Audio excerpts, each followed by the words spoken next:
A história, quem faz somos nós. Desde as primeiras lutas até os dias atuais, a união dos trabalhadores tem sido definitiva na conquista de seus direitos. Quando lutamos juntos, somos fortes. Muito já foi feito. Conheça um pouco da luta petroleira. 2007. Uma forte campanha organizada pelo Sindipetro RJ barrou num primeiro momento a repactuação do fundo de pensão que visava retirar dos trabalhadores direitos adquiridos. No entanto, a empresa reabriu o processo rebaixando a meta de adesões. Por isso, a luta política e jurídica pela manutenção dos direitos dos trabalhadores continua. Esta parte da história depende de você. Participe. Seja você também uma peça fundamental na construção da luta. É no sindicato que nos unimos e nos organizamos para lutar em defesa dos nossos direitos, reivindicar melhores salários e condições de trabalho. Ser sócio do sindicato é contribuir para a sustentação política e material da entidade. É apoiar a organização independente dos trabalhadores.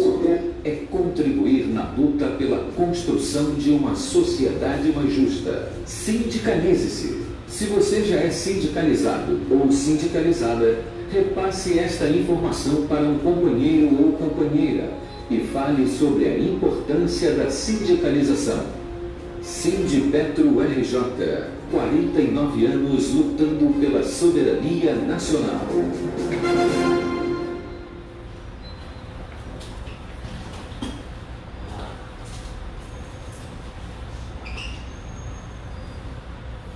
Olá, companheirada, estamos aí para cumprir nossa missão, mais uma vez, que é a de defender a classe trabalhadora extremamente desrespeitada e sendo a cada dia que passa mais desmobilizada.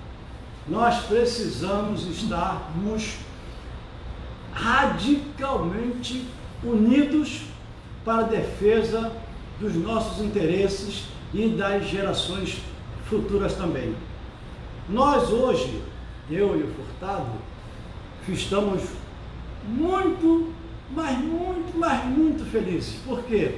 Porque pegamos pelo laço um companheiro que estava passando por aqui e falou: pelo menos uma boa tarde você vai proporcionar aqui a nossa categoria.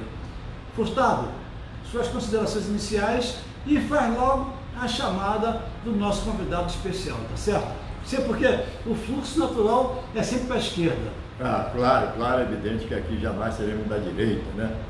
E como a gente sempre fala aqui, e hoje estávamos conversando, é com o maior prazer que estamos recebendo esse grande poeta, né? E cada vez mais eu fico envaidecido de ter a amizade deste senhor aí, que dessa poesia, porque eu nunca vi que é uma poesia tão completa, que o mundo todo da poesia se reverencia a este cidadão. E aí, né? E agora me parece, inclusive, meu companheiro Ivan, segundo os boatos, parece que já vem uma outra poesia muito mais completa, que seria o título. Sim, e daí? Então hoje nós estamos tendo a participação do grande poeta de uma frase só, Celso Cafu.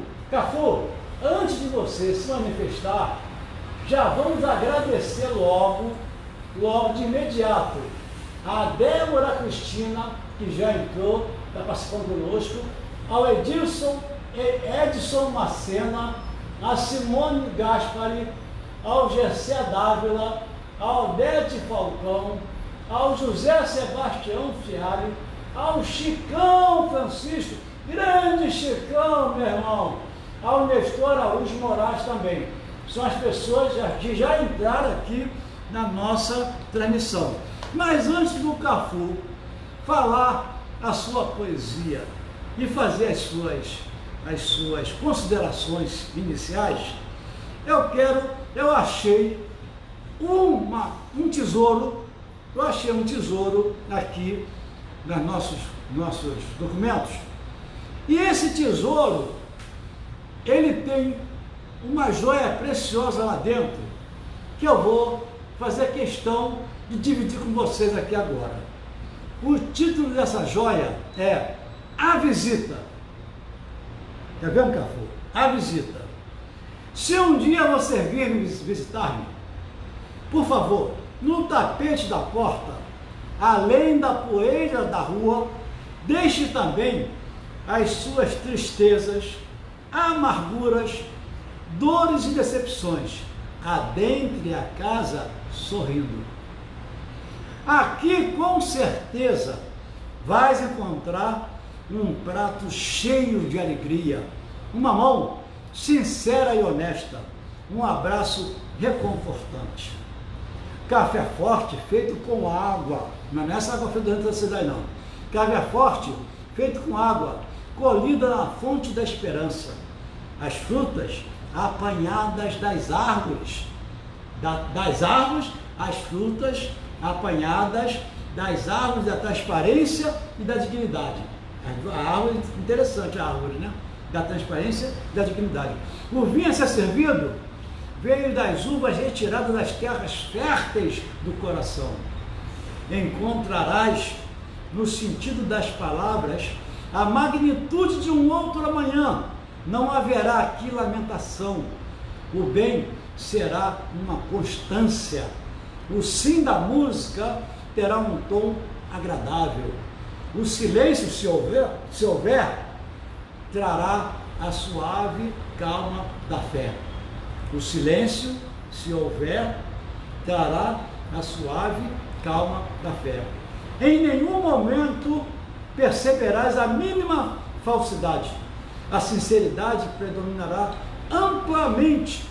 Jamais existirá lágrimas, só se for de harmonia.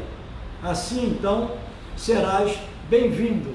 Sabe de quem é essa joia aqui? Antônio Furtado. Com você, então, as suas considerações iniciais. Primeiramente, boa tarde, petroleiros e petroleiras. Confesso a você e o meu amigo Furtado que realmente me emocionei. Até pensei que fosse alguém assim, tão importante quanto você, né? Mas na verdade não esperava essa surpresa.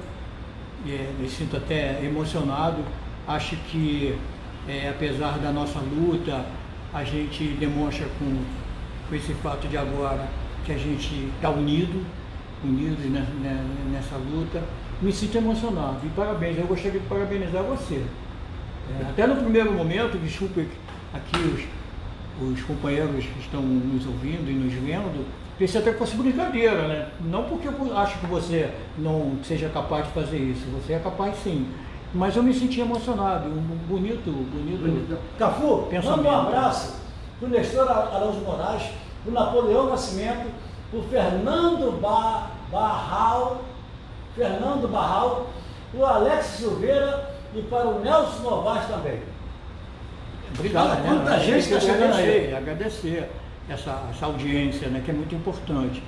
E para mim está sendo agradável que é a primeira vez que eu participo dessa bate-papo aqui nosso, do programa da Secretaria das Empresas Privadas. Que a minha presença maior tem sido lá na programação da Secretaria dos Aposentados, mas sempre fiquei devendo de vir aqui uma vez e tal, e ainda não é dessa vez que eu estou vindo, foi como você disse, passando por aqui você me laçou. Furtado. Isso, você e o Furtado, e é como você insistiu, e foi com o maior prazer, está sendo o maior prazeroso estar aqui com vocês. Eu quero agradecer mais uma vez, muito obrigado a você, muito obrigado ao Furtado, porque eu não sabia de que o Furtado... A visita, viu? E aí... Dedicada a você. Né? E aí, eu quero dizer mais uma vez, Furtado, você com as suas palavras ali, escritas, né? E me deixou emocionado, bonito mesmo, muito bonito mesmo. Eu quero repartir esse momento com você, que a gente está precisando de momentos alegres, apesar desse cenário não ser favorável nesse sentido, mas essa união, essa unidade é que nos fortalece. Legal. Obrigado mais uma vez. Valeu. Obrigado. Valeu.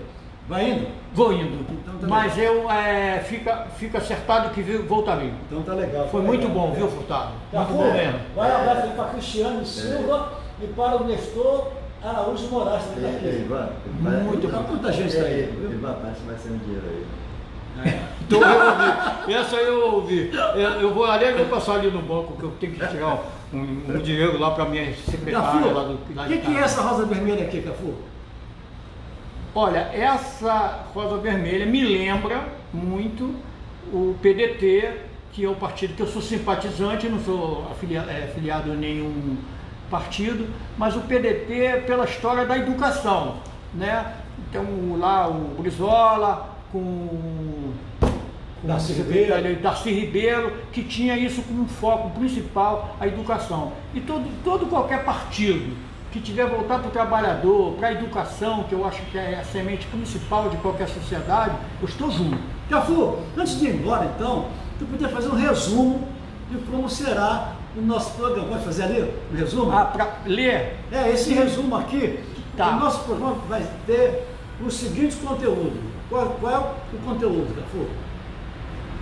Nossos homenageados, né? Então, nossos homenageados inesquecíveis da semana, que proporcionaram grandes impactos na cultura brasileira e internacional. Destaque para o Clóvis Bornai, sim.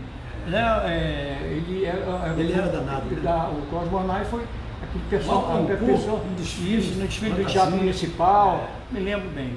Lamartine Babo, sim, grande Lamartine, Lô Borges, 67 anos, Jorginho do Império, 76 anos, legal. Jorge Antônio Carlos. O nome dele. Legal. Muito bom. Fatos históricos relevantes não pode ficar esquecido da nossa memória. Destaques para as revoltas durante o Império, principais características da política do Segundo Reinado, término da Guerra dos Farrapos, Revolução Praieira, Guerra do Paraguai, ciclo do café, imigração, questão abolicionista, crise do Império, principais causas, fim da monarquia e a proclamação da República. E o nosso editorial está de quê, Cafu? Vamos tratar do currículo de guerra dos Estados Unidos, século XIX, XX e XXI, de 1846 a 1848 a 2020. E o total de mortes de 110 milhões de pessoas, diretas ou indiretamente, sem ser denunciados em tribunais internacionais. Isso aí que a gente entristece, né? Matam e fica por isso mesmo. Furtado. É isso aí. Complementa. Legal, agora então, vamos A entrar. gente fica muito satisfeito Cafu, aqui, né? Com ele. Obrigado, Cafu, Obrigado, pela tua mais uma vez. presença, pela tua valiosa colaboração. Obrigado. Nosso Obrigado editorial, a todos. Cafu, dia 10 de janeiro, foi o dia do aniversário do nosso programa. Foi dia 10 de janeiro, né? E qual é o número do programa? O de hoje, qual é, Cafu? Qual É 372. 372, 372, que é vai- o terceiro, que vai De 10 de 10 a 16 de janeiro. E é o terceiro do ano, não é isso? O ano é o É terceiro. o terceiro do ano. É isso aí, legal. Valeu, Cafu. Valeu, Celso. Ó, Fidel Barbosa, Paulistinha querido, está na área também. Valeu, meu camarada. E Maria Estela também entrou, legal. Vamos aí. Cafu, um ajustezinho aí, direitinho, legal? Então, companheiro Furtado. Senta direito aí, tá, Celso? Furtado, olha só, Furtado. Nosso editorial, né? Quer dizer, um destaque nosso da história é esse currículo Flow, que tem os Estados Unidos na grande mortandela. Isso aqui é a mortandela, ou mortandade, né? Que eles vêm causando ao longo do século XIX, XX e XXI. Podemos citar o seguinte: entre 1846 e 1848, esse texto foi uma colaboração valiosíssima do nosso companheiro Vladimir Muti, grande companheiro nosso, que deu essa contribuição para hoje. Então, entre 1846 e 1848, o México já começou ali a matança deles por causa da anexação pelos Estados Unidos da República do Texas. Em 1890, Na Argentina, as tropas americanas desembarcaram em Buenos Aires para defender os interesses econômicos americanos, Furtado. 1891, no Chile, fuzileiros navais americanos esmagam forças rebeldes nacionalistas.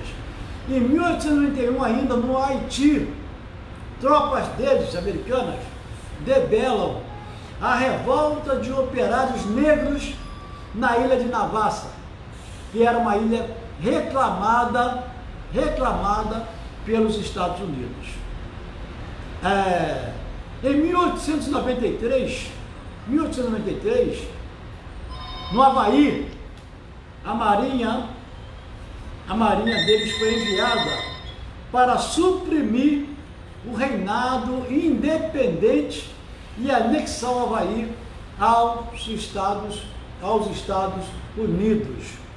Ô Furtado, agora dá uma panorâmica aí, a partir de 1894. Companheiros, a única coisa que eu discordo aqui do companheiro Muti, né? Muito bom esse trabalho dele, que ele é banguense, mas o América tá por aí. 1894, na Nicarágua, tropas Bluefield, né? Ocupam Bluefield, Bluefield, Cidade do Mar, né? Cuba, Cidade do Mar do Caribe, durante um mês. 1894, 1895, na China, Marinha, Exército e Fuzileiros desembarcam no país durante a Guerra Sino-Japonesa. 1894 a 1896, na Coreia, tropa permanece em Seul durante a guerra. Só para Furtado, só um instantinho. Um abraço para Maria Estela aí, legal. Maria Lopes também está aqui presente. Ernestina também está aqui, a grande Anixianda. Odete Santos e Haroldo Teles, nosso grande petroleiro. Continua então, Furtado. E agradecer a dona Maria Lopes, né? Que ela estava ausente aí, estava sentindo a falta dela. Estava ausente. Não aí, só a dona Maria Lopes, mas o nosso Quindinho do Antônio. E o nosso grande amigo Serivaldo, ele falou que vai participar hoje, né? Está com problema de saúde, mas que, se Deus quiser, está se recuperando, mas vai participar hoje. Em 1895, no Panamá, tropas desembarcam no porto de Corinto, província colombiana. É gozado, né, Ivan? É gozado, porque a gente sempre faz comentário aqui sobre esse país aí, que você gosta muito, eu tenho menor afinidade por ele, que ele se diz defensor da democracia e dos direitos humanos. Mas nessa relação que tem aqui, a gente percebe... Assustador. A gente percebe que não é nada disso, né? Tem interesse, sim, do Estado em cima dos seus interesses, independente de que país vão invadir, né? O que é que eles vão fazer lá. Então você vê uma relação enorme aqui. Por exemplo, em 1898 até 1900, até 1900, na China, tropas ocupam a China durante a rebelião Boxer. 1898 a 1910, nas Filipinas, luta pela independência do país dominada. A gente fica tão chateado com esse país, é dominado pelos Estados Unidos. Massacres realizados por tropas americanas em Balangica, Samar, em 27 de novembro de 1901. Aí, Budi Bagzak, né? Sulu também. Sulu. 11 de 15 de 1913. 15 de novembro, né? 11 de 15. Aí tem uma coisa. 15 de 11 de 1913. É isso? É o contrário, né? É o contrário. 600 mil, Furtado? 600 mil filipinos são mortos. A coisa chama tanta atenção que até a data as pessoas. Realmente. É uma coisa degradante. Em 1898 a 1902, na Cuba, tropas sitiaram Cuba durante a Guerra Hispano-Americana. Em 1898, em Porto Rico, tropas sitiaram Porto Rico na Guerra Hispano-Americana. Hoje, Estados Livres Associados dos Estados desse país. Os Estados Unidos. Em 1898, Ilha de Guam, né? Marinha desembarca na ilha e mantém com base naval até hoje. Em 1898, na Espanha, Guerra Hispano-Americana, desencadeada pela misteriosa explosão. Misteriosa explosão. Mas foi misterioso. Encoraçado, né? Encoraçado Maine, né? Maine deve ser assim. Em 15 de fevereiro, na Baía de Havana. Esta guerra marca o surgimento dos Estados Unidos como potência capitalista militar mundial. Exatamente. Em 1898, na Nicarágua, os fuzileiros navais invadem o porto de San Juan del Sur. Agora, Furtado, em 1899, então, na ilha de Samoa, as tropas americanas desembarcaram e invadiram a ilha em consequência de conflito pela sucessão do trono de Samoa. 1899 ainda, na Nicarágua, tropas americanas desembarcaram no porto de Bluefield e invadem a Nicarágua. Isso pela segunda vez. De 1901 até 1914, Primeira Guerra Mundial. O Panamá, Marinha americana, ela apoia a Revolução quando o Panamá reclamou independência da Colômbia. Tropas americanas ocupam o canal em 1901, quando teve início, então, a sua construção do canal do Panamá. Em 1903, em Honduras, fuzileiros navais americanos desembarcaram em Honduras e intervêm na revolução do povo hondurenho. Olha que democracia deles. De 1903 a 1904, na República Dominicana, tropas americanas atacaram e invadiram o território dominicano para proteger interesses do capital americano durante a Revolução. Aí você vê, entre 1904 e 1905, na Coreia, fuzileiros navais dos Estados Unidos desembarcaram no território coreano durante a Guerra Russo-Japonesa. A Guerra Russo-Japonesa, eles vão meter o bedelho. De 1906 a 1909, em Cuba, tropas dos Estados Unidos invadem Cuba e lutam contra o povo cubano durante o período de eleições. Em 1907, então, Furtado? Em 1907, na Nicarágua, tropas invadem e impõem a criação de um protetorado sobre o território livre da Nicarágua. Em 1907, Honduras, fuzileiros navais desembarcam e ocupam Honduras durante a guerra de Honduras com a Nicarágua, metendo o bedelho onde não tem mais necessidade. Em 1908, no Panamá, fuzileiros invadem o Panamá durante o período de eleições.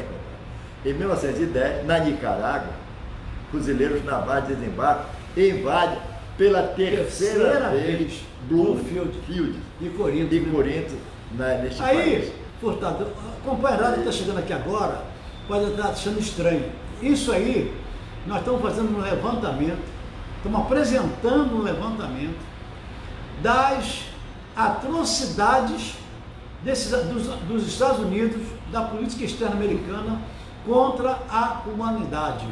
1911, então, em Honduras, Furtado. 1911, em Honduras, tropas invadem para proteger interesses americanos durante a Guerra Civil. Lógico que invadem em Honduras. 1911 a 1941, na China, Força do Exército e Marinha dos Estados Unidos invadem mais uma vez a China durante o período de lutas internas repetidas. Em 1912, em Cuba, tropas invadem Cuba com a desculpa de proteger interesses americanos em Havana. Legal, Maria. Que devia ser o jogo, né? Maria Cleide, valeu, hein? Estamos juntos aí. Que devia ser os jogos e os cassinos. Né? Conhecendo aqui o currículo da política externa invasora dos Estados Unidos. Estamos aonde? Em 1912, no Panamá, fuzileiros invadem novamente o Panamá, ocupam o país durante eleições presidenciais. Impressionante. No mesmo ano, 1912, em Honduras, tropas norte-americanas mais uma vez invadem Honduras para proteger interesses do capital americano. Em 1912 a 1933, na Nicarágua, tropas dos Estados Unidos, com a desculpa de combater guerrilheiros, invadem e ocupam o país durante 20 anos. Quer dizer, é um absurdo, 20 anos de ocupação. Agora, eu posso fazer uma pergunta para você? É o seguinte, não é esse país que defende a liberdade, os direitos humanos, a democracia, não foi esse país que exterminou os búfalos que alimentavam os índios e, consequentemente, os índios? Não foi esse país? Exatamente, de respeito total da população indígena. Um abraço para o João Silva e para o Mauro de Bones também. Então, estão fazendo o currículo dos Estados Unidos. Então esse currículo já terrível. Dentro do país dele. Em 1913, no México, fuzileiros da Marinha Americana invadem o México com a desculpa de evacuar cidadãos americanos durante a Revolução. Em 1913, no México ainda, durante a Revolução Mexicana, os Estados Unidos bloqueiam as fronteiras mexicanas. De 1914 até 1918, quando acontece a Primeira Guerra Mundial, os Estados Unidos, sempre muito esperto, entram em conflito em 6 de abril de 1917, declarando guerra à Alemanha. As perdas americanas chegaram a 114 homens. Ainda em 1914, na República Dominicana, fuzileiros navais da Marinha dos Estados Unidos invadem o solo dominicano e interferem na Revolução de Santo Domingo. De 1914 até 1918, no México ainda, Marinha e Exército americano invadem o território mexicano e interferem na luta contra os nacionalistas mexicanos.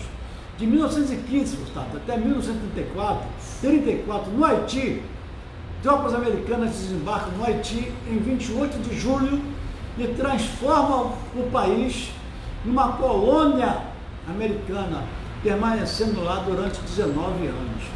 De 1916 até 1924, os Estados Unidos invadem e estabelecem um governo militar na República Dominicana, em 29 de novembro, ocupando o país durante 8 anos. De 1917 até 1933, em Cuba, tropas desembarcaram lá em Cuba, tropas americanas, e transformam o país num protetorado econômico americano, permanecendo essa ocupação por 16 anos. Agora, Furtado, fala de 1918 para cá. De 1918 a 1922, na Rússia, marinha e tropas enviadas para combater a Revolução Bolchevista. O exército realizou 5 desembarques, sendo derrotado pelos russos em todos eles. Brincadeira. Tá, só antes disso aí, manda um abraço aqui para Priscila Castilho, para Rafael Telecheia, acho que é isso, Rafael Teixeira. Tamo junto aí. Vai lá, tá. Porque na Rússia existe um grande general, né? General Inverno, né? General Inverno. Esse general, ele é terrível, né? Por conta de invasões. Em 1919, Honduras, fuzileiros desembarcam e invadem mais uma vez o país durante eleições, colocando no poder um governo a seu serviço. Em 1918, na Iugoslávia, tropas dos Estados Unidos invadem a Iugoslávia e intervêm ao lado de Itália contra os servos na Dalmácia. Em 1920, na Guatemala, tropas invadem e ocupam o país durante a greve operária do povo da Guatemala. Companheiro, em 1922, na Turquia, tropas invadem e combatem nacionalistas turcos em Esmirna. Em 1922 a 1927, de novo na China, a Marinha e Exército mais uma vez invadem a China durante a revolta nacionalista. Companheiro, são tantas vergonhas que a gente fica até meio... De 1924 até 1925, em Honduras, tropas dos Estados Unidos desembarcam e invadem Honduras 2 vezes durante eleição nacional. E se quem for ganhar a eleição não estiver no campo deles, não atender os interesses deles, invadem e tiram. Entendeu? Em 1925, por exemplo, no Panamá, as tropas americanas elas invadiram o Panamá para apelar greve geral dos trabalhadores panamenhos. E eles vão lá no Panamá, invadem para acabar com a greve dos trabalhadores. De 1927 até 1934, na China, 1.000 fuzileiros americanos desembarcam na China durante a Guerra Civil local e permanecem durante 7 anos ocupando o território chinês. Em 1932, em El Salvador, navios de guerra dos Estados Unidos são deslocados durante a Revolução das Forças do Movimento de Libertação Nacional, FMLN, comandada por Martin, José Martin, né? José Martin. Você, Martin. De 1939 até 1945, acontece a Segunda Guerra Mundial. Aí, os Estados Unidos, então, declaram guerra ao Japão em 8 de dezembro de 1941.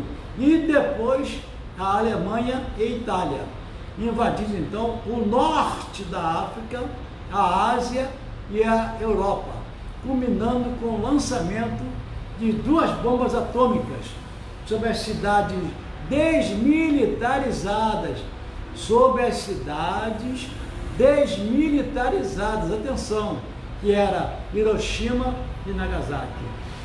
Em 1943, agora começa, no Irã, Marinha Americana ameaça usar artefatos nucleares, olha só, contra tropas soviéticas, caso as mesmas não abandonem a fronteira norte do Irã. Nesse mesmo ano de 1946, na Iugoslávia, a presença da Marinha Americana ameaça invadir a zona costeira da Iugoslávia em resposta a um avião espião dos Estados Unidos abatido pelos soviéticos. De 1947 até 1949, na China, fuzileiros, mais uma vez, fuzileiros navais invadem pela última vez o território chinês para evacuar cidadãos americanos antes da vitória comunista. Olha só, essas datas vão até 2020.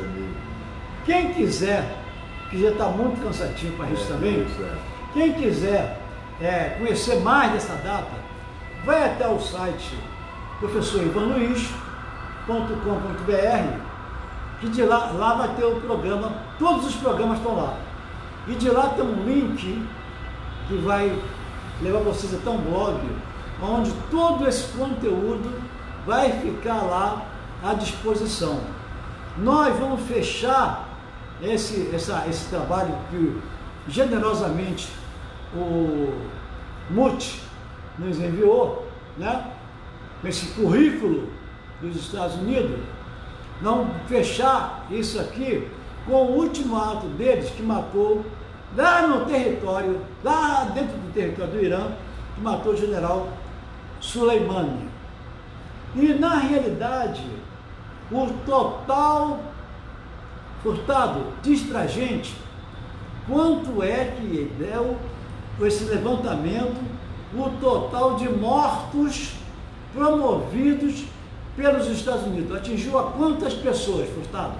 Esse total atingido, e dizer-se não só essa programação está toda no e-mail do companheiro Ivan, nos meios de comunicação dele, mas também é um trabalho do Urias Rocha BR, né, do Mato Grosso do Sul, jornalista e ex-professor. Quer dizer, está naquele segmento político de, exatamente, de ensinar, na cultura, né?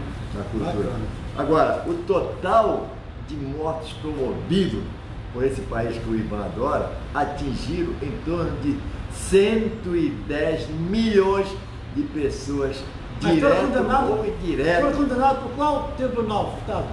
Sem serem denunciados em tribunais internacionais. Brincadeira. 110 milhões de pessoas morreram por causa deles e nenhum tribunal internacional acionou e tem nenhum processo contra eles. Estavam dependendo da liberdade.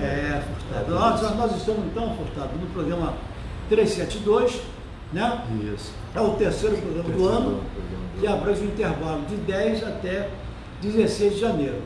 E nós também vamos fazer aqui agora um comentário rápido, né? Isso. O horário E tem outras matérias curto. desse Instituto. E nós vamos comentar aqui rapidinho sobre também o que aconteceu no programa anterior. Nós falamos sobre o primeiro reinado. E hoje vamos comentar rapidinho sobre o segundo reinado, né? Que é um momento da história do Brasil muito interessante, a história do segundo reinado. Então nós temos aqui um resumo, né? Dos principais acontecimentos e a crise do Império, passando pela economia e passando também pela política, né, Furtado? Então, Furtado, a introdução, que nós poderemos, você pode colaborar conosco também, com relação ao Pedro II, que foi chamado, considerado o imperador do Brasil durante o segundo reinado. A introdução, então, Furtado, transmite para nós. Antes disso, então, um abraço para Jorge Faria, José Ângelo Manuel, Marcos Quintano Rodrigues, Vladimir Uchoa, Cícero Fiuza, Luiz Antônio dos Anjos Serafim, Valérias ou uma, e Zé Rezende Pascoal, não entendi esse nome direitinho não, depois me fala, Gijo Guaraciaba, Santana Lima e Denilson Bandeira. Legal, tá cheio, bastante pessoas aí. Segundo Império, então, tá? Antes da gente, dessa introdução que você gosta, né, da introdução, a gente quer agradecer as pessoas que nos dão o prazer dessa audiência, né? A gente sempre está nessa expectativa e, evidentemente, esperando que façam comentário, porque cada vez que o companheiro ou a companheira faz um comentário, mais a gente fica enaltecido com esse tipo de situação. Lógico, né? Bom, o segundo reinado é a fase da história do Brasil que corresponde ao governo de Dom Pedro II. Teve início no dia 23 de julho de 1840, com a mudança na Constituição que declarou Pedro de Alcântara, apesar que esse é um dos poucos nomes que ele tem mais de 18 nomes, maior de idade, com 14 anos e, portanto, apto para assumir o governo. O segundo reinado terminou em 15 de novembro de 1889 com a proclamação, evidentemente, da República. O governo de Dom Pedro II, que durou 49 anos, foi marcado por muitas mudanças sociais, políticas e econômicas do Brasil. As principais características da política do segundo reinado, companheiro Ivan? Isso aqui é importante, porque a história do Brasil, ela é muito rica em mentiras, né? Então, quando a gente pode buscar alguma fonte interessante, a gente busca para trazer, porque nós não podemos esquecer esses fatos históricos, não podemos esquecer. Por isso, vamos buscar lá os 110 milhões de vítimas dos Estados Unidos, que vai ficar tudo lá à disposição no site. Temos como principais características, Furtado, da política do segundo reinado, que foi marcada pela disputa, de novo, do Partido Liberal e do Partido Conservador. Esses dois partidos, Furtado, eles defendiam quase os mesmos interesses, porque eram partidos das elites daquele momento. Nesse período, então, o imperador escolhia o presidente do Conselho de Ministros entre os integrantes do partido que possuía maioria na Assembleia Geral, né? Então, nas eleições, então, eram comuns as fraudes, como hoje ainda. Eram comuns as fraudes. Já vem de anos e anos. Desde o Império, desde o primeiro e segundo reinado. Então, eram comuns naquela época as fraudes nas eleições, compras de votos e até atos violentos para garantir a eleição. Por falar em compra de votos, Furtado, sem nenhuma leviandade, nós podemos acusar que para que passasse a reforma da Previdência no Senado, lá na Câmara, teve 10 milhões antes de passar, antes de ser encaminhado lá a proposta para a comissão. Aí na Comissão de Constituição e Justiça, mais 20 milhões para passar. Depois de aprovado, mais 10 milhões. 40 milhões de reais para cada deputado. Obviamente que em emendas parlamentares, né? Mas isso não é compra de votos? Resultado, dentro desse comentário ainda nosso, Furtado, nós poderíamos comentar também, bem a passant, a questão de um fato histórico, que foi o término da Guerra dos Farrapos. Não poderíamos? Poderíamos. Eu acho interessante o nome dessa guerra, Guerra dos Farrapos. Quando assumiu o Império, a Revolução Farroupilha estava em pleno desenvolvimento. Havia uma grande possibilidade de a região sul conseguir a independência do restante do país, o que realmente sempre se questiona isso. Sempre, né? sempre, Somente sempre. em São Paulo havia uma situação dessa, né?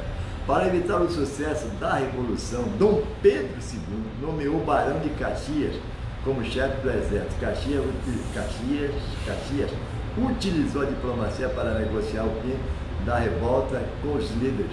Em 1845, obteve sucesso através do Tratado de Poncho Verde e conseguiu colocar um fim na Revolução Farroupilha. E aí, companheiro, também, além dessa, lógico, aconteceram vários fatos, né? E mais uma revolução também se sobressaiu. A Revolução Praieira, Verdade. Mas antes disso, mandar um abraço para o José Sebastião Fialho, né, que também está conosco aqui. Legal.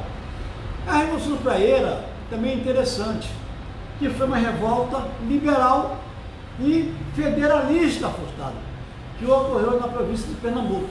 Pernambuco é um estado revolucionário, hein? Entre os anos 1848 e até 1850. Dentre as várias revoltas que ocorreram no Brasil, Furtado, no Brasil Império, essa revolta praieira foi a última. Ganhou o nome de praieira porque a sede do jornal, dirigido pelos liberais revoltosos, chamados de praeiros. E essa sede, então, ela se situava exatamente na Rua da Praia, né? Portanto, rapidinho, então, alguma coisa sobre a Guerra do Paraguai também, que está por esse período. A Guerra do Paraguai, conflito armado em que o Paraguai enfrentou a Tríplice Aliança. O Paraguai deve ser um país imenso, né? E naquela oportunidade, o Paraguai se sobressaía, né? Queria se libertar daquela situação de dominar para tentar ser um país livre, né? E aí, o Paraguai participou da luta, o Brasil participou da luta, mas houve um problema seríssimo aí. Para que essa guerra parasse, houve a Tríplice Aliança. Brasil, Argentina e Uruguai, com apoio da Inglaterra, que naquele tempo era poderio, né? Exatamente. Durante os anos de 1864 e 1879, levou o Paraguai à derrota e a lamentável. E nesse período também, Furtado, nós tivemos um ciclo que foi um ciclo muito interessante, que foi o ciclo do café, né? Isso na segunda metade do século XIX. O café, então, se torna o principal produto de exportação brasileiro. E isso também sendo também consumido no mercado interno, né? Os fazendeiros, então, que eram considerados aí os barões do café, principalmente paulistas, lembra da política café com leite? Lembra? Os paulistas, eles fizeram fortuna com o comércio desse produto ali. As mansões na Avenida Paulista, elas refletiam bem esse sucesso desses fazendeiros.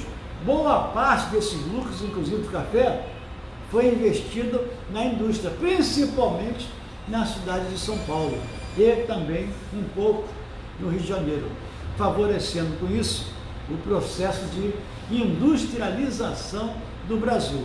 Agora, Furtado, hoje tem um debate muito sério e muito complexo com relação às pessoas que sofrem e buscar o melhor conforto em outros países. Aí são pessoas que são discriminadas. Isso aí nós estamos tratando de uma política de imigração. O que é que você comentaria dessa época aí com relação aos imigrantes, Furtado? Companheiro, muitos imigrantes europeus... Antes disso, Furtado, mandar um abraço aqui para Edson Pontes, tá? Tá, pois não. Tá? Muitos imigrantes europeus, principalmente italianos, chegaram para aumentar a mão de obra nos cafezais de São Paulo a partir de 1850. Vieram para os poucos substituírem a mão, vieram aos poucos, né? Substituírem a mão de obra escrava, que devido às pessoas da Inglaterra começava a entrar em crise. Além de buscarem trabalho nos cafezais do interior paulista, também foram para as grandes cidades do sudoeste, sudeste, que começavam a haver muitas indústrias. Então, Furtado, é interessante porque a gente precisa ter consciência desses momentos complexos que nós passamos, né? Porque são momentos dificílimos, né? Dificílimos, né? Aí você vê, nesse momento aí, que está se discutindo a imigração, que o negro está aí sendo, né? Passando por momentos dificílimos, surge uma questão muito interessante, que foi a questão abolicionista. E nessa questão abolicionista, nós tivemos pessoas de destaque relevante, Furtado, e fatos também muito relevantes. Por exemplo, a lei Eusébio de Queiroz, em 1850. Essa lei, ela extingue oficialmente o tráfico de escravos no Brasil. Qual é a outra lei em seguida, Furtado? Que é muito importante também, né? A lei do ventre livre, que é de 1871, tornou livre os filhos de escravos nascidos após a promulgação da lei. Uma outra lei também super importante, né, companheiro Ivan, é a lei dos sexagenários, de 1885, dava liberdade aos escravos ao completarem 65 anos de idade. Gozado, 65 anos. Exatamente igual. Exatamente igual. A Lei Áurea de 1888, assinada pela Princesa Isabel, aboliu de vez essa triste memória que é a escravidão no Brasil. É verdade. Então, lá no site, então, vocês vão ver, inclusive a bandeira do Brasil, que foi... a bandeira do Brasil, segundo reinado, né? Mas nós podemos destacar também crises do Império, Furtado. E dentre essas crises dos impérios, nós destacamos as principais causas. Por exemplo, a crise do Segundo Reinado, que teve início já no começo da década de 80, de 1880.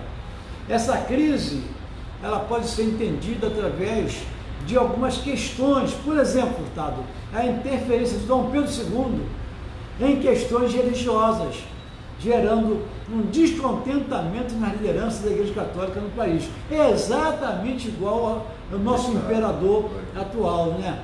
E tem mais alguma coisa em seguida, Furtado? Críticas e oposição feita por integrantes do Exército Brasileiro que se mostravam descontentes. Olha só como críticas e oposição. Olha o período, hein? Segundo Reinado. Feita por integrantes do Exército Brasileiro que se mostravam descontentes com a corrupção existente na corte.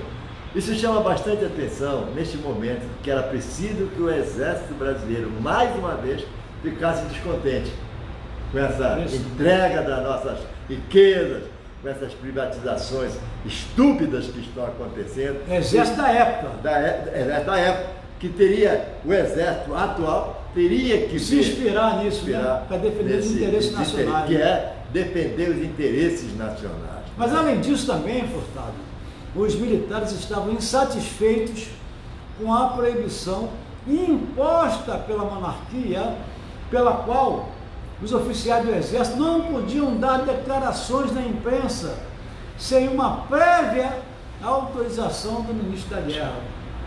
Olha só, Hoje estamos aí vendo o resultado da nossa história brasileira, né? E a classe média brasileira, Furtado, ela era composta por funcionários públicos que estão sendo atacados aí, profissionais liberais, jornalistas, estudantes, artistas e comerciantes. E essa classe média, ela desejava mais liberdade e maior participação nos assuntos políticos do país, né? Essa classe média, então, ela se identificava muito com os ideais republicanos. E essa classe social passou a apoiar a implantação da República no nosso país, Furtado. Mas havia falta de apoio. Se sentia também, nessa época, falta de apoio de outros segmentos. Por exemplo... sim, o fim da monarquia e a proclamação da República, né? Lógico, evidente que depois isso vai acontecer, né? Baseado nesse fato aí que a gente vai ver. A falta de apoio dos proprietários rurais, principalmente dos cafeicultores do Oeste Paulista, que desejavam obter maior poder político. Quer dizer, eles estavam ali, logo quem? Proprietário, poder político, já que tinha um grande poder econômico. Olha só, poder político, já que tinha um grande poder econômico. Fazendeiros de regiões mais pobres do país também estavam insatisfeitos, pois a abolição da escravatura encontravam dificuldades em contratar mão de obra remunerada. Lógico que encontrava dificuldade. Se você pega, você tinha escravo que era parte do seu patrimônio, que não pagava nada, né? Que não pagava nada, vai contratar uma pessoa que vai ter que contratar e pagar para aquele contratado direitos que eles estavam cobrando. É verdade. Nós vamos buscar esses fatos, tá? Para lembrar que hoje nós temos muitos fatos recentes que lembram esse momento aí. E então nós chegamos aí ao fim da monarquia e à proclamação da República, que se deu em 15 de novembro de 1889, quando o Marechal Deodoro da Fonseca, com o apoio dos republicanos, destituiu o Conselho de Ministros e também o seu presidente. No final do dia, Deodoro da Fonseca assinou o manifesto proclamando a República no Brasil e instalando um governo provisório. Furtado, fechando então essa questão, o que você falaria? No dia 18 de novembro, Dom Pedro II e a família imperial brasileira viajaram para a Europa. Era o começo da República Brasileira, com o Marechal Deodoro da Fonseca assumindo de forma provisória o cargo de presidente do Brasil. Me parece, se eu não estiver enganado, Dom Pedro ele teve uma postura seguinte: quando ele foi mandado embora, exilado, ele tinha direito a uma determinada importância, como ele era monarca, ele não aceitou, entendeu? Ele falou que terminava ali, se eu tiver equivocado, mas eu li alguma coisa, terminava ali o mandato dele, então em terminando ele não tinha mais direito nenhum, que seria permanecer recebendo sem exercer cargo nenhum. E pensou com ele que mas isso isso é simples, né? Mas isso não quer dizer, quer dizer que ele tenha sido grande coisa. É verdade, é verdade. Mas quem fez esse trabalho aí? E agora é interessante que o trabalho foi feito pelo nosso companheiro Jefferson Evandro Machado Ramos, graduado em História pela Universidade de São Paulo, USP, SP, em 1994. Agora, Furtado, nesse quadro nosso agora, nós vamos fazer um apanhado histórico das lutas e revoluções populares que aconteceram na América Latina nos séculos 19, 20 e 21. Nestor Araújo, grande abraço, meu irmão. O quadro agora é sobre as lutas e revoluções populares na América Latina. Furtado, nosso intervalo vai do dia 10 até o dia 16, tá certo? Isso. Então, no dia 10 de janeiro, que a gente comemora a data da nossa primeira transmissão, né? Em 1973, em Paulista, lá em Pernambuco, por isso que tem em Pernambuco várias referências de Pernambuco, acontece então o chamado Massacre da Chácara São Bento, onde foram presos e assassinados sob tortura pelo chefe dos torturadores, o paulista Fleury, De triste memória. 6 dirigentes da vanguarda popular revolucionária, a VPR. No dia 11, então, Furtado, você destaca o quê? No dia 11 deste mês, de janeiro de 1850, acontece o enforcamento do negro Chico Preto, líder de uma insurreição de escravos em Queimado, mas não é no Rio de Janeiro, isso aqui é no Espírito Santo. O motivo foi ele ter exigido com mais 300 companheiros a alforria era a liberdade, né? Exatamente. Prometida àqueles que construíram a igreja de São José do Queimado. Você ia trabalhar, construir a igreja, em contrapartida ganharia a sua alforria. Mas, rapaz, sei lá, mas a gente vive num mundo, me parece que no mundo irreal.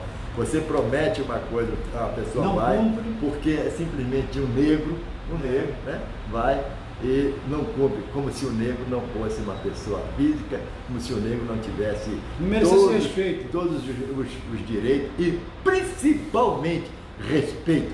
Não é verdade? No dia 12, então, de janeiro de 2010, acontece no Haiti um terremoto que mata milhares de pessoas.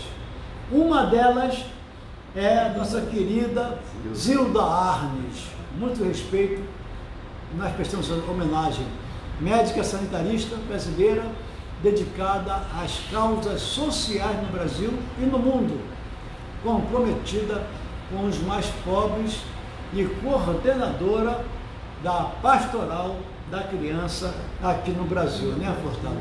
Dia 13 de janeiro, Furtado, qual é o teu destaque? Em 1966, a ditadura cria o Fundo de Garantia de Tempo Civil. O Fundo de Garantia, na realidade, ele veio substituir a estabilidade dos companheiros, porque a partir de 10 anos tinha estabilidade, né? Então o Fundo de Garantia simplesmente terminou. A medida é fortemente criticada por sindicalistas, claro, mas já vem da esquerda,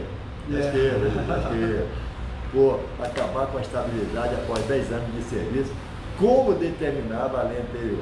Ô, bem, irmã, e no dia 14 de 1970? Rapaz, na sequência de vários sequestros políticos, então, chegam ao Chile os 70 presos que foram trocados pelo embaixador da Suíça, que havia sido sequestrado por um grupo de revolucionário armado. No dia 15, Furtado, de 1943, um companheiro nosso, que viveu muito aqui no sindicato, fez várias palestras. Quem é ele, Furtado? Vitor Gianotti. Ele nasce na Itália e aos 21 anos ele veio para o Brasil e durante 25 anos trabalhou como metalúrgico em São Paulo, enfrentando os senhores da terra, os pelegos do sindicato e a ditadura que comandava. Obcecado pela comunicação dos trabalhadores, cria, junto com a sua companheira, Cláudia, né? Nossa amiga, eu encontro ela de vez em quando aí na rua.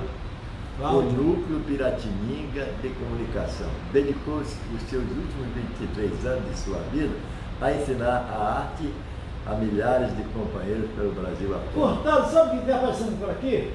Bernardo Martins e Márcia Saldanha. Grande Bernardo. Aí, Furtado? Isso, grande Bernardo. Bernardo, eu e companheiro Ivan, e de uma certa forma todos nós aqui aposentados, estamos torcendo para que você se restabeleça o mais rápido possível, né? E a semana que vem, fazendo falta. A semana que vem participe com a gente, se possível, do nosso programa. Legal. Agora, companheiro Ivan, encerrando aqui, no dia 16 de 1964. Rapaz, esse quadro é deplorável. Acontecia então uma greve nacional de 250 mil trabalhadores do setor público e privado, exigindo a votação em regime de urgência da lei do 13º salário. Bernardo, vai um grande abraço para você aí, tá certo? Grande abraço mesmo, abraço apertado de coração. Agora, Furtado, nós tínhamos anunciado no início o nosso destaque culturais, né? Então, rapidinho, você poderia falar alguma coisa sobre o nosso querido Clóvis Bornai? Ah, o Clóvis Bornai, que nasceu em 10 de 1 de 1916 em Nova Friburgo. Ele foi museólogo e carnavalesco, cantor, filho de mãe espanhola e pai suíço. Foi idealizador do famoso baile de gala do Teatro Municipal. É verdade. Você, inclusive, frequentou muito, né, companheiro? Eu estava assistindo na televisão e tal. Agora, companheiro. Isso é contigo, hein? Companheiro. Isso é contigo. Isso aqui não, eu vou transferir para você, porque hoje eu estou super emocionado, que você me fez uma situação e me deixou emocionado. E mais emocionado foi a palavra do companheiro Celso Campos. Poeta com poeta se entende, né? Se entende. Companheiro Ivan, esta pessoa que nós vamos falar representa muito, principalmente nas músicas ou nos hinos, né? Nos hinos dos clubes. Inclusive, o melhor hino que existe, o hino mais bonito. Como é que é? Canta assim. Ele torcer, ele torcer até morrer. Cida do Vasco, não é do Vasco esse? Ah, não, esqueci. Você está brincando? Só falta o Mute entrar agora e falar também que é do Bangu. Pelo amor de Deus. Então, quem é esta pessoa, Ivan? Antes disso aí, mandar um abraço para o GG Filho e transmitir aqui um lembrete do nosso querido Bernardo Martins. Ele fala o seguinte: boa tarde, companheiros. Agora é a vez da SEDAI. Como fizeram com a Petrobras, falam que a empresa não presta e depois oferecem aos capitalistas. Funcionários da SEDAI, univos! Recado do nosso querido Bernardo Martins. É verdade, então, Furtado. Não, eu quero que você faça um comentário, até porque ele também fez o hino do seu time, né? Que você fala que é lá. O nosso grande Lamartine de Azevedo. Babo. Azeredo, né? Azevedo. Aí vai aí o Bernardo faz a campanha aqui. Concurso para o INSS já. Quer dizer, está tirando os militares do negócio. Claro, tem que tirar. Lamartine de Azeredo. Babo. Ele nasceu em 10 de janeiro de 1904, Furtado.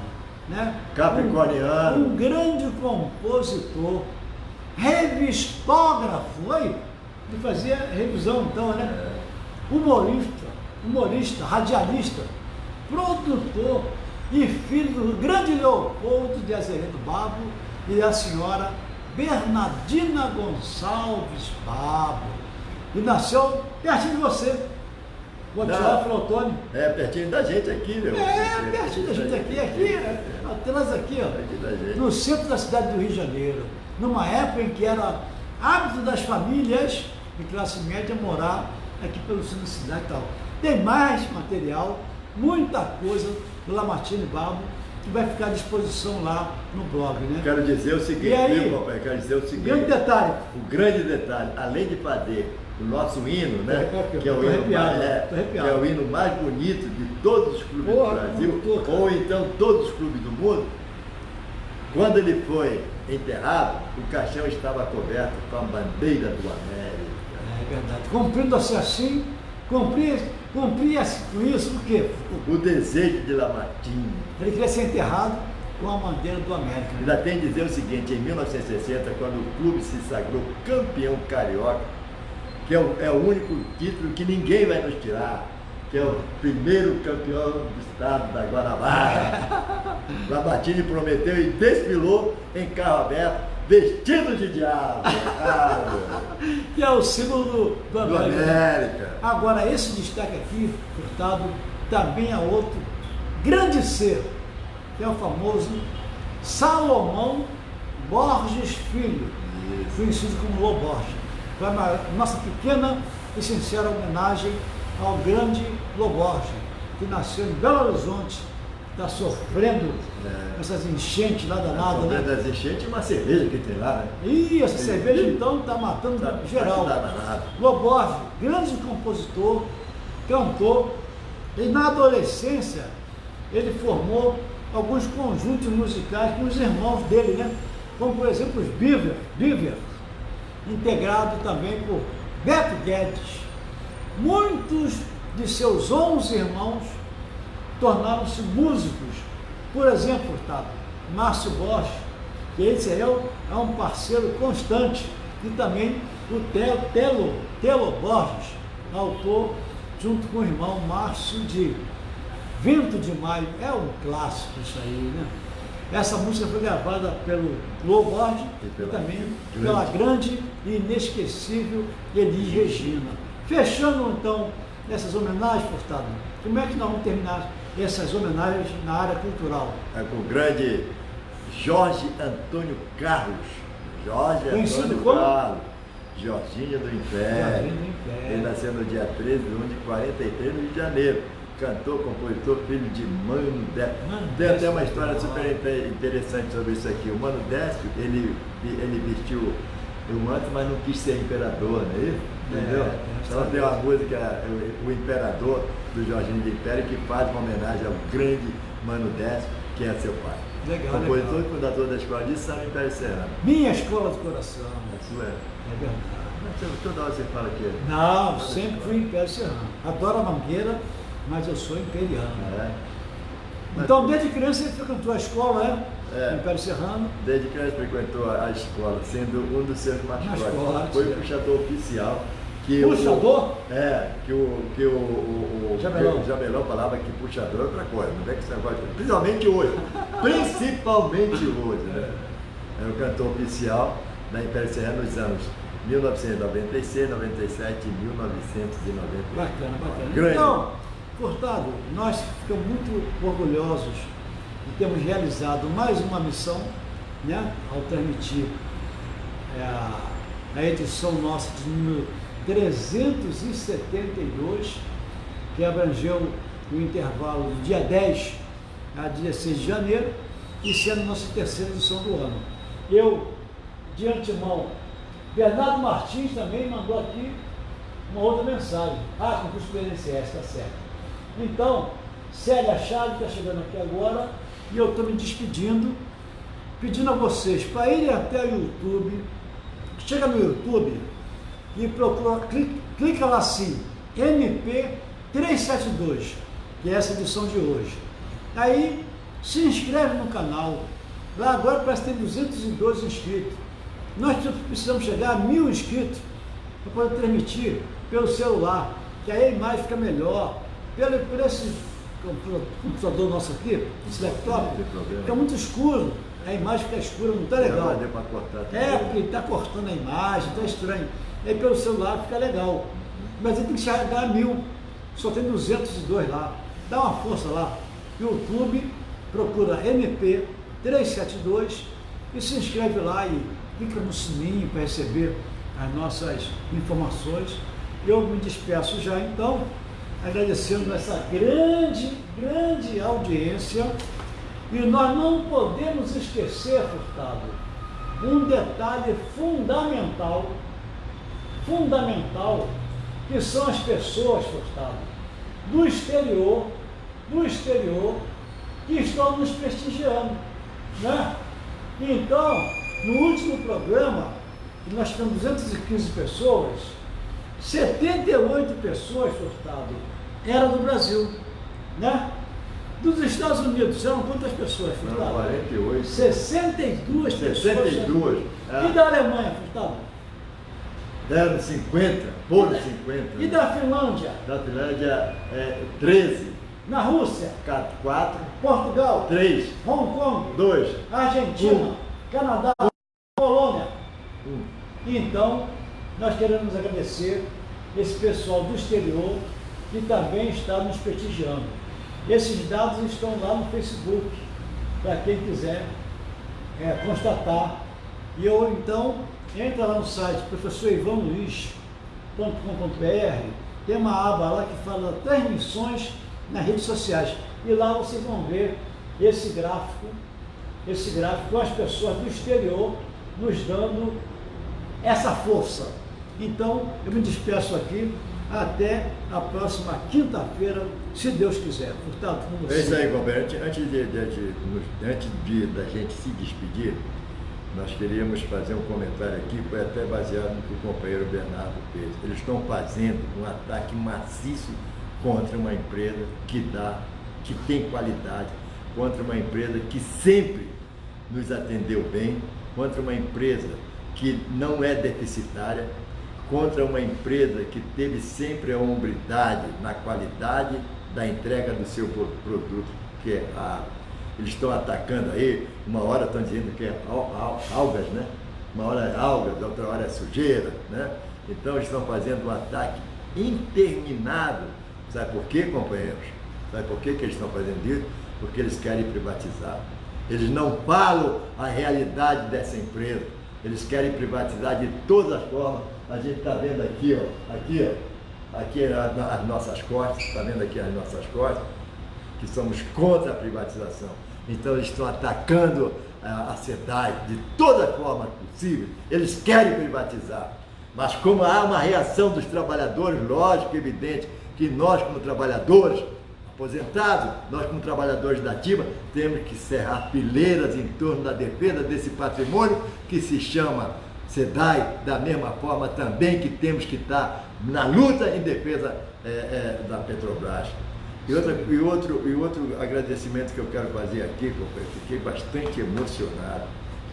Não é pilhéria, não, fiquei bastante emocionado. Eu já sabia, inclusive, que o companheiro ia fazer essa homenagem, mas fiquei bastante emocionado com a leitura aí da poesia que Deus me deu esse poder aí, não sei se bem ou mal, de fazer uma poesia.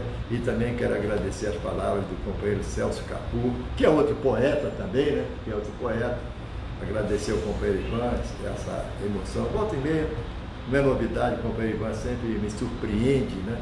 Com essas homenagens, eu fiquei bastante emocionado. E dizer o seguinte, que estaremos aqui na próxima quinta-feira, se assim permitir o grande arquiteto do universo.